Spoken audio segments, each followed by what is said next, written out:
Në këtë epizod do të flasim me një psikologe e cila ka zgjedhur sot të ndaj kohën e saj të çmuar dhe të veçantë me neve të gjithëve, është Hatigje Sefa, e cila do të ndaj eksperiencën e saj personale, mirë po do të ndaj edhe këshillat se si njëherë për gjithmonë t'i zhdukim këto dukuri të cilat janë mjaft të pranishme në shoqërinë tonë. Shumë shqetësuese. Mirëmëngjesi. Mirëmëngjesi zonja Hatigje. Mirëmëngjesi.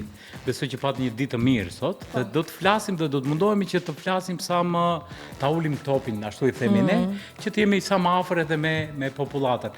Ne për ditën e sotme shpallëm edhe një temë në lidhje me profesionin tuaj, edhe thamë që shikuesit tanë po vazhdojnë që na shkruajnë se si mund të ndërtojmë vetbesim tek fëmijët që janë viktimë të bullizmit. Dhe ne kemi mesazhe të shumta që na kanë sjellur qytetarët që na ndjekin, dhe unë do doja që ta nis me një lexim të një mesazhi se si i perceptojnë ata pikërisht vetbesimin për t'u dhënë fëmijëve që ndjehen të bullizuar.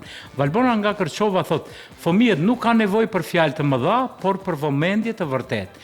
Kur i sheh në sy dhe u thua jam krenare për ty, vetbesimi nis dhe rritet vetvetiu. Është e vërtetë kjo? Shumë e vërtetë. Do të thënë janë njerëz me siguri që kanë patur eksperjenca në jetë dhe din ta deshifrojnë sot. Unë mendoj që njerëzit jo vetëm që lexojnë, jo vetëm që mësojnë nga profesionistët e ndryshëm, sot ata po vetëdijsojnë nga vetë përvoja, nga vetë përditshmëria, dhe sigurisht që nënat, në veçanti nëse nuk e di është nëna apo jo Valbona që ka shkruar këtë mesazh, por nënat mendoj që i njohin aq shumë, aq mirë fëmijët e tyre, sa shumë shpesh e dinë se fjalët janë të tepërta në momente kur atyre ju duhet vetëm një mbështetje, një përqafim, një shikim, do më thënë i drejt për drejt, i cili jep siguri, i cili jep shpresë, i cili jep siguri, i cili ofron tek fëmia mbështetje, sepse është e nevojshme të rindërtohet vetbesimi dhe vetvlerësimi pasi që të viktimizohet ose të jetë viktimë e bullizmit një fëmijë, por tek një fëmijë i cili është ndërtuar vetbesimi dhe vetvlerësimi që nga fëmiria e hershme, është pak më e vështirë të thyhet ky vetbesim për shkak të ndonjë ngacmimi apo ofendimi. Edhe nëse thyhet, ai di të merr veten shumë më lehtë se sa një fëmijë i cili edhe ashtu ka qenë i luhatshëm gjatë zhvillimit. Mirë, unë do doja të pyes për terminologjia. Termi bullizmi është termi i vonshëm. Kjo si fenomen ka ekzistuar shumë më parë, por ne kemi patur më ngacmojnë, ose e kemi trajtuar si ngacmim, nuk dua dal me shokët, janë ndjerë shumica e fëmijëve, janë ndjerë më inferior, më të tërhequr, por se si kemi zgjidhur ne si shoqëri atëherë, edhe sot po japim një theks shumë të madh, shumë të rëndësishëm. Kemi qenë neglizhent në kohë, apo nuk e di si ta parafrazoj gjithë këtë të kaluarën me të sotën. Nuk e besoj sot po japim theks shumë. Po, nuk e besoj që kemi qenë neglizhent, por nuk kemi qenë edhe kaq të zëshëm. Neglizhent nëse kishim qenë, do me thënë atëherë ato viktima do të ishin edhe sot persona të cilët ndoshta nuk do të kishin pasur arritje në jetën e tyre, sepse unë njoh, tani po flasim për kohën që kur kemi qenë ne të vegjël, unë njoh nxënës të cilët kanë qenë shoqe të mia dhe që ndoshta në një formë janë bullizuar atëherë, por që sot janë njerëz të suksesshëm. Ndërkaq sot bëhet më i zëshëm bullizmi sepse ky fenomen nuk mbetet vetëm në mahall, vetëm në klasë, por zgjerohet shumë.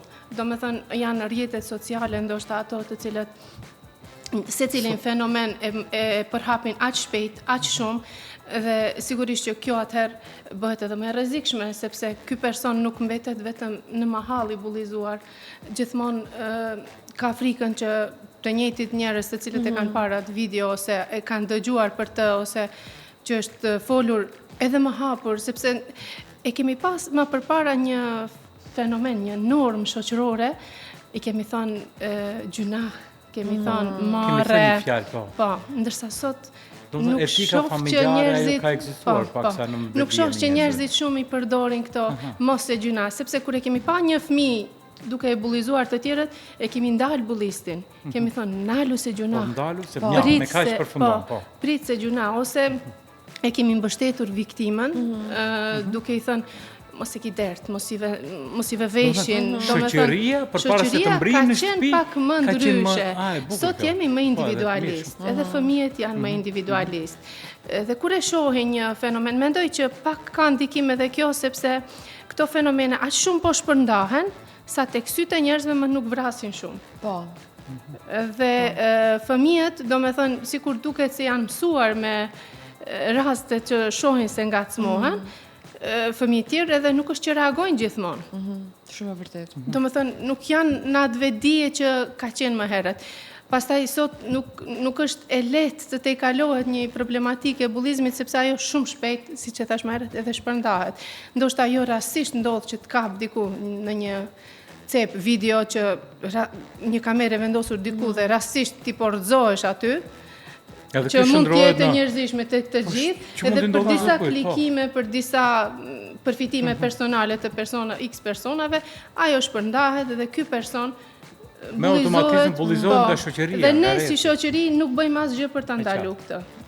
Pastaj flasim që bullizmi është i dëmshëm, duhet të ndalim, por që këto fenomene i kemi vazhdimisht. Domethënë, pa vetdije ne jemi bullizues. Pa vetdije ne shikojmë dhe i ndihmojmë atij që të bëj klikime dhe nuk parandalojmë. Ne gjithmonë flasim në këndvështrimin e viktimës, pra po themi që në kohën vitet më përpara kemi qenë pak më shumë ndoshta të themi kështu një dorë zgjatje ndihme, kemi qenë pak më të ndjeshëm ndaj viktimave, mirë po unë dua pak të flasim edhe në anën tjetër se çfarë e ndihmon shoqërinë tonë për të krijuar bullizues.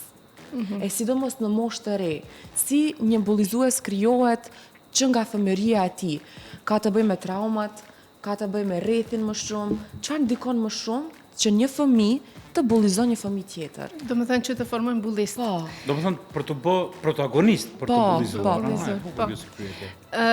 Sigurisht që ka predispozita të ndryshme që një person të bëhet bullizues. Është edhe ajo që mund të ketë, do me thënë, sjellje agresive, të cilën ai nuk themi e trashëgon nga gjenet e tij, po e trashëgon nga edukimi familjar të cilin e ka, ose nga rrethin nga i cili vjen. Po ashtu, modeli, do me thënë, është shumë i rëndësishëm modeli të cilin e ndjek fëmiu. E tani, nëse të flasim për mosha shumë të hershme, model kryesor janë rrethi më i ngushtë, ose ndonjë personazh nga videot të cilët i ndjek ai, dhe nëse fëmia normalisht nuk ka kontroll se çfarë përcjell, ai do të merr model një të ri ose një fëmijë, i cili mund të jetë bullist. Arsyet e ndryshme që ai të bëhet, domethënë, i famshëm, i dominant, me fuqi pak mbi të tjerët, mbi grupin në të cilin përket, ai e rrit edhe më shumë këtë ndjenjen e nevojës për të bërë më dominant dhe fiks bëhet një person bullizues.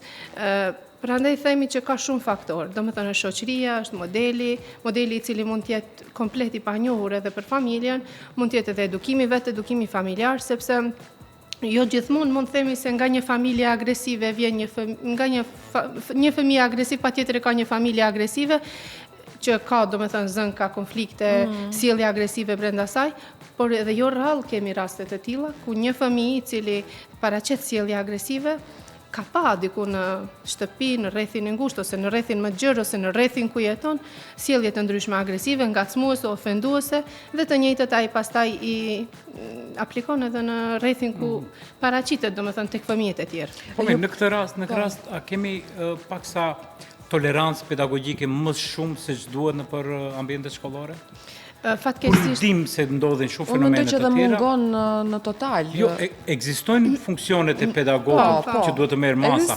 Por a marrin masa aq sa duhet për shembull në këtë rast? Këtu kemi disa faktorë, po unë mendoj që është një mungesë, është një tolerancë e madhe pedagogjike, po që ndoshta nuk është nga vetë institucioni, për shkak se edhe po deshën shumë shpesh ekipi profesional i shkollës të ndërmarrin masa pak më të themi më rigoroze, ai do të hasë më njëherë në pengesë nga prindrit, ose nga rrethi, ose nga, domethënë, si mundet fëmijës ti bëhet ky dënim, themi, një lloj dënimi, për shembull, e kemi pas ta ndrojmë klasën, ta përjashtojmë nga grupi në të cilin ai po e ushtron këtë habitat ku ka komfort zonën e vet, ku e ka bë veten dominant. Pastaj ky vendim, për shembull, nuk përkrahet nga prindërit, nga ndoshta edhe rrethi, shumë shpesh dinte zgjohen edhe prindërit tjerë të klasës. Pse? Mendoj që ka pengesa të ndryshme me të cilat këto masa që nuk janë edhe prap shumë rigoroze, po themi nuk është diçka, sepse për ta eliminu një fenomen, po themi eliminu që është shumë e vështirë, ka nevojë për masa edhe më të repta. Sepse dikur ekzistonin shtëpitë e riedukimit për fëmijët dhe ne ishim në ankth gjatë gjithë kohës nëse të thotë dikush se do të dënohesh. Po, edhe na thonin që kampi i ripërmirësimit, riedukimit ishte në Tetov, do rije pa familje deri në moshën 18 vjeçare, më duket, 17-18, dhe ishte një frikë e madhe që të bënte, të detyronte, të flasësh me vetveten dhe të përmirësohesh. Këtë gjë nuk e pas kam dëgjuar unë, mirë po tek gjenerata ime ka ekzistuar thupra. Po jo, përveç se thuprës, përveç se asaj, po nuk ka metodologji e mirë. Jo, tani nuk vemi te thupra, normalisht që jo, mirë po nuk e kam provuar asnjëherë sepse frika ka ekzistuar dhe asnjëherë s'e kam. Pyet më mua, me zylife, me thupra, me majtë gishterive. Po s'ka lidhje, po prapë vazhdojmë të jemi edhe funksionojmë. Po, patjetër. Kur jemi tek mbështetja, kur jemi te mbështetja edhe psikologëve në shkollat, në institucionet ku fëmijët janë gjithmonë, të themi kështu, që kalojnë kohën më të gjatë të kohës së tyre, është edhe një mundësi tjetër që duke biseduar edhe me kolegët në fakt për temën që e kemi përcaktuar sot, ka edhe shumë profesor dhe mësimdhënës që bullizojnë në një mënyrë direkte apo indirekte. Ta sqarojmë pak a shumë edhe në qendrën tuaj që udhëheqni, keni raste të tilla? Keni raste ku profesori bën ndarjen e fëmijëve? Pikërisht këtu do me thënë kemi pas një rast dhe akoma e kemi, një djalë që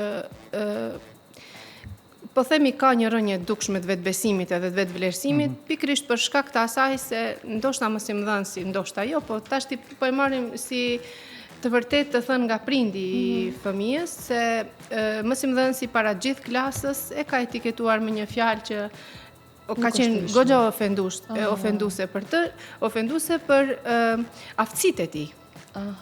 Do me thënë edhe më të mërshme. Ky fëmijë, do me thënë ky nxënës, dukshëm ul vetbesimin dhe tani po trajtohet për këtë punë, për këtë problematik dhe nuk dëshiron të shkojë në shkollë, izolohet, i bie suksesi në shkollë, që do me thënë me automatizëm distancohen nga... Këto problematika nuk është që nuk ekzistojnë. Të rrallë janë ata që kërkojnë ndihmë, po edhe prapë mos t'i përfshim të gjithë mësimdhënësit, mirë po akoma kemi të tillë që unë mendoj se ndoshta ju duket vetja sikur janë në një qorë sokak dhe para fëmijëve sot, domethënë kemi nxënës që vërtet janë shumë hiperaktiv, të themi, ma çapkën, edhe ata ndoshta ndodh që e shohin veten si në pamundësi për zgjedhur ndonjë fjalë tjetër dhe drejtohen ashtu, mirë po kjo nuk është zgjidhje, sepse dëmi që bëhet është me të vërtetë shumë i madh dhe ky dëm pastaj kërkon kohë për tu riparuar ose për tu rikthyer ai niveli vetbesimit që është humbur, po nuk themi vetëm ulje e vetbesimit, po ky shoqërohet edhe me një ankth, sepse nxënësi apo fëmia derisa refuzon të shkojnë në shkollë, do me thënë ky prezanton ankth në vetvete, sepse do me thënë ai nuk do ta sheh më figurën e mësuesit.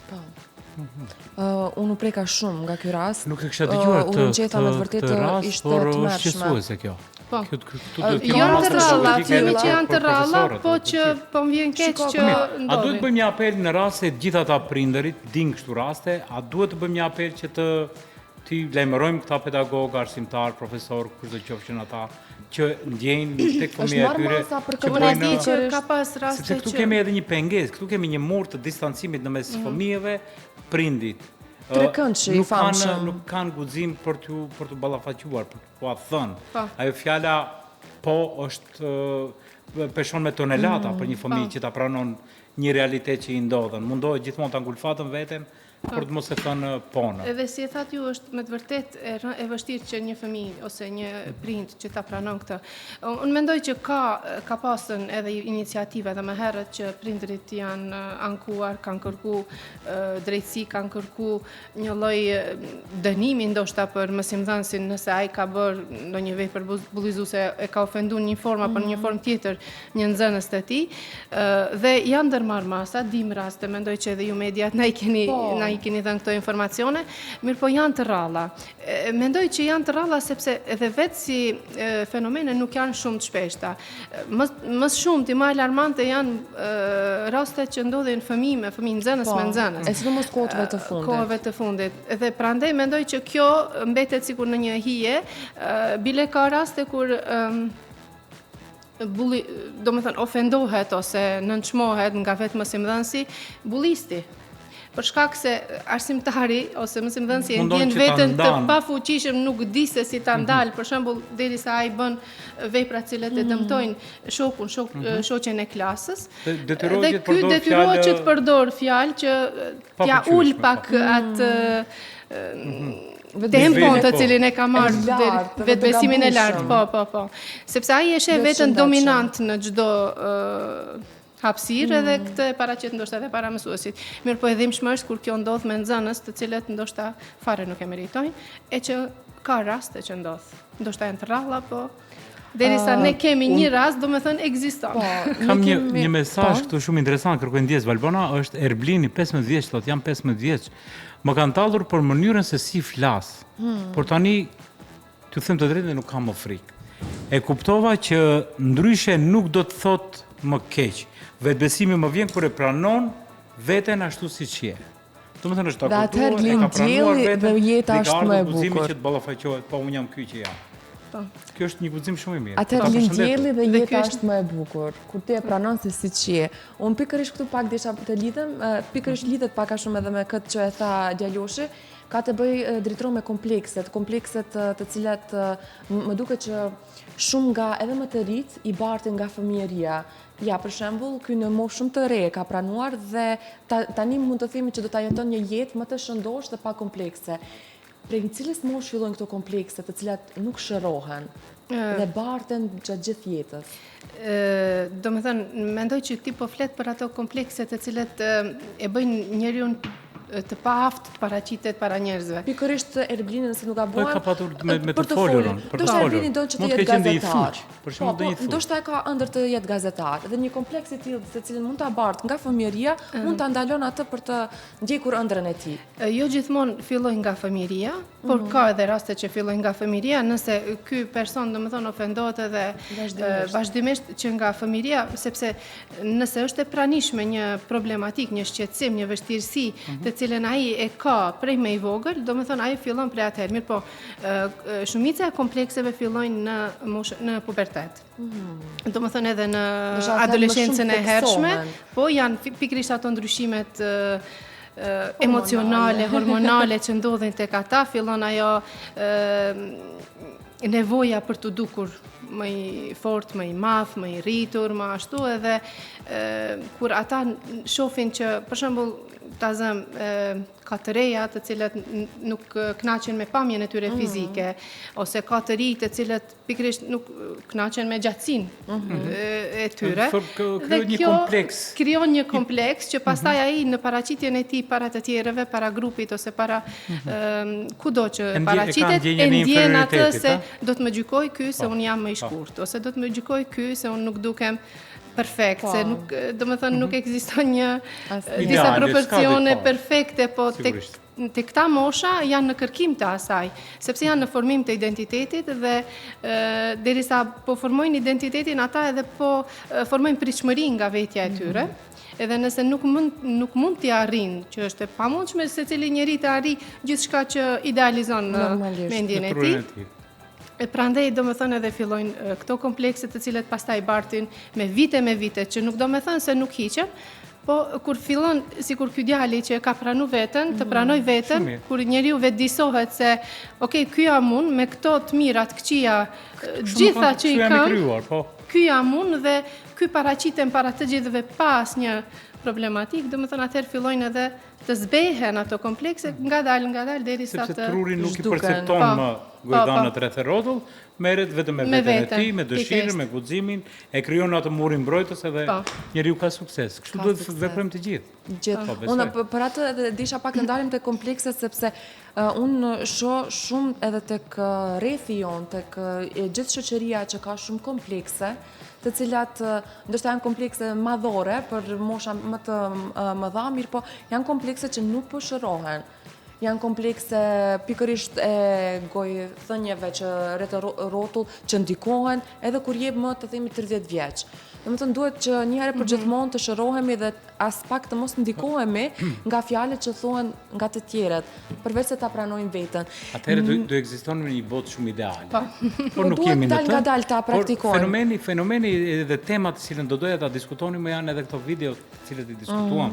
Kemi parë shumë video materiale që i kemi diskutuar edhe në për media, i kemi diskutuar edhe në për portale të shumta, sepse po shikojmë njerëz të rinj që filmojnë vajza të reja në Kosovë, në Maqedoni, në Shqipëri gjithandej, edhe kalojnë një javë dhe çdo gjë harrohet dhe çdo gjë po kthehet në atë siç ishte dikur. Bullizmi po ja arrin edhe ekstremitetet. Pse vazhdon kjo, doktoresh? Përse? Pse kemi një amnezi të shkurtër kolektive si qytetar këtu? Mendoj që të gjithë kanë një lloj preokupimi, preokupim me punën e tyre, veten e tyre, familjen e tyre, dhe siç e the edhe ti, domethënë kjo duket si një fenomen që nuk na tangon neve dhe është diku larg, nuk na ka prek neve dhe fillojmë që të harrojmë se çfarë pam dhe çfarë ndodhi. Mos harrojmë që bullizmi nuk është një dukuri që prek vetëm viktimën. Bullizmi edhe për tu trajtuar, edhe derisa ndodh, është fenomen i cili prek gjithë shoqërinë. Që domethënë, nëse ne shikojmë dhe nuk ndërmarrim masa dhe harrojmë, siç e thatë edhe ju, domethënë për kohë të shkurtë, ndoshta një javë ose hajt ta çojmë edhe 2 javë, një muaj, flasim, bisedojmë, kemi një lloj empatie, po kjo shpejt kalon, atëherë nuk është që po e ndihmojmë të tej kaloj edhe viktima, domethënë këtë shqetësim të cilin e ka përjetuar, po edhe vetë shoqëria të mos përsëriten, domethënë këto raste. Mos harrojmë se po shohim gjithmonë më të vrazhda dhe më të vrazhda dëmtime apo shqetësime që ndodhin tek rastet e bullizmit. Domethënë kishim raste që u filmuan dhe ndoshta ndikojnë në uljen e vetbesimit, vetvlerësimit, ankth, ku ta diun nuk e njoh personin, po ndoshta edhe ka ndonjë shqetësim edhe më të thellë, po kemi edhe raste edhe më të vështira që janë edhe më, domethënë kishim që mbaruan edhe me humbjet jetës të riut dhe kjo edhe më alarmante duhet të jetë. Dhe mendoj që ne jemi nuk kemi një lloj amnezie, po jemi aq shumë të preokupuar, duket sikur jemi vetjak, se prandaj edhe po nuk prekesh ti personalisht, ajo domethënë nuk më do të merresh masa për të bërë një ndryshim. Gjë shumë e gabuar. Gjithmonë ndryshimet fillojnë tek vetvetja dhe tek rrethi ku jemi. E pastrojmë burrin ton, pastaj dalim te tjetri. Por ne jemi bërë ashtu parazitar, themi si shoqëri, që kënaqemi kur shikojmë, kemi atë ndjenjen emotive sepse ndodhen, por shumë shpejt e harrojmë. Dhe ka shumë fëmijë të cilët, me që ne si shoqëri kolektive, edhe që kemi dirigjimin e jetës për fëmijët, dhe ne i harrojmë shumë shpejt këta gjëra, fëmijët vazhdojnë të jenë të rrezikuar. Sepse nuk ndjejnë domethënë nuk e ndjejnë atë mbështetjen siç ishte 3-4 ditë e para, dhe pastaj ne e harrojmë dhe ata prapë kthehen atë komfort zonën e tyre të frikshme ku kanë qenë dikur. Sepse nuk dim t'i zbërthejmë ne. Jo, dhe nuk është problemi atëherë që vetëm një rast i bullizmit ka ndodhur kështu. Ne shohim edhe rastin tjetër dhe përsëri bëjmë kështu. Domethënë, përsëri vazhdimisht sistematikisht ne po i veprojmë të njëjtat. Prandaj dhe thash që bullizmi nuk është një problematikë që duhet të trajtohet vetëm nga profesionisti, nga familja, nga shkolla, po nga tërë shoqëria. Secili i cili mund të merr informacionin për një rast apo për një person bullist, domethënë ai duhet të ndërmerr masa, të bëj diçka, domethënë pavarësisht është institucion, është individ, patjetër që duhet të ndërmerr masa. Unë kam frikë që mos jemi edhe në atë pikë që ne mund të shohim ndonjë rast live duke bullizuar dhe mund të vrapojmë te puna ose atje ku jemi nisur, nuk mos shkojmë ta vonohemi. parandalojmë ata, Po, unë kam frikë që mos të kemi rënë edhe aty, edhe unë mendoj që këtu e kemi raste që shoqërinë, po. kemi pa që kanë filmuar dhe kanë kaluar. Domethënë Nuk janë ndalur që ta parandalojnë ata. Kam frikë që mos të bijmë deri këtu. Shpresoj që nuk kemi arritur atë pikë ende. Shpresoj edhe unë shumë, Kjo është dëshirë, por realiteti është pikërisht këtë që thotë. Nuk e di se sa zonja jemi Hatice. të vetëdijshëm për pasojat që po na vinë, sepse ajo që ka ardhur ne e dim atë fjalën popullore, çka të vjen në kojshit, vjen edhe në shtëpi. të vjen në Që domethënë ne duhet të jemi të përgatitur që këto dukuri i vinë kemi edhe në shumë shtëpi afër, tona. e kemi shumë Zonja afër. Hatice, ne jemi edhe në minutat e fundit të emisionit dhe shumë shpejt kaloi emisioni, u kënaqa Jo, shumë. është një temë, një gamet e shumë e gjërë. Do ta diskutojmë ne sërish normalisht në studio tona, mirë po unë dua pak një mesazh ta përçojmë deri tek prindërit. Le të jetë kjo një mesazh për ta, sepse në fund të ditës, siç e thatë edhe ju në fillim, është pasqyra e fëmijës. Jo domosdoshmërisht, sepse fëmia mund të ketë edhe idhuj të ndryshëm në rrjete sociale që ata ndjekin gabimisht që nga mosha shumë e re, mirë po le të jetë ky një mesazh që fillon nga shtëpia. Nga momenti kur fëmia del prej shtëpisë, duhet të dinë që është në rastin e vajzave ti je më e bukurja e vetvetes sate, nuk duhet të jesh më e bukura e botës, tek djali që të jetë ti nuk duhesh të jesh më i forti ka i gjithë shoqëria, ti duhesh të jesh i forti i vetvetes. Të jenë këto mesazhe të vogla të cilat fëmijët që prindërit ua përcjellin përcjellin kur fëmijëve. dalin, e bukur kjo. Po, ti dhe një shembull shumë të mirë dhe konkret, ndërkohë që unë kisha thënë që prindërit patjetër që e din se çfarë fëmijë kanë, dhe në momente që shohin tek fëmia e tyre që mund të bie viktim, domethënë mund të ketë luhatje të vetbesimit, ata gjithmonë të ofrohen me siguri pranë tyre. Jo t'ju thonë, domethënë ti duhet të bëhesh i fortë, sepse fjala duhet është imponim. Po, domethënë duhet t'i tregojnë me praninë e tyre se unë jam këtu të mbështes ty, ti ke gjithë sigurinë që mund të ta ofroj unë, të lutem, domethënë le të kemi ato fjalë t'i drejtohemi fëmijës që ti tregojmë fëmijës që ne nuk jemi ata që dirigjojmë, komandojmë, japim urdhra, po jemi ata që ecim bashkarisht me ta. E ndërtojmë vetbesimin bashkë me ta. Do me thënë, unë dua që ti nesër të dish, të jesh i sigurt se ke një nën, një baba në shtëpi i cili të mbështet ty. Po edhe nëse shohim sjellje të cilët mund të bëjnë një fëmijë bullist, atëherë patjetër që prindi nëse identifikon, mendoj që komunikimi i vazhdueshëm me fëmijën edhe i ndihmon prindit që të identifikon, dhe kur ti identifikon këto sjellje, këto ndoshta ato hapat të cilët i kanë ndërmarrë fëmia për të bërë deri tek person bullizues, atëherë ai duhet që të ndalet dhe të merr fëmijën e tij para vetes dhe të shese ku ai i ka ato nevoja që ai të plotësoj atë unin e tij me dominancë. Do me thënë, ku duhet... Ku e ka të nevojën? Në çfarë pikash prindi duhet të ndihmoj t'i kapën ato tipsat të ta zbërthyer, siç duhet. Hatice, unë të falenderoj shumë për ditën, për këta informacione që i dham. Diskutuam pak sa kështu qetë, me pikat shkurtra munduam, por ne shpresoj që ju kemi në emisionin tonë për diskutuar pak sa më thellësisht në qoftë se ka nevojë. Shpresoj që të kemi një botë ideale, siç e përmendëm, që të mos kemi kështu tema të diskutojmë, por ky është shteti jon që Zoti na e ruaj dhe na e shtoft me të mira, e kemi si parull. Dhe unë do doja që përpara se të shkëputemi miq dashur, do doja të lexoj edhe një mesazh të fundit, sepse ora e saktë është 10:59.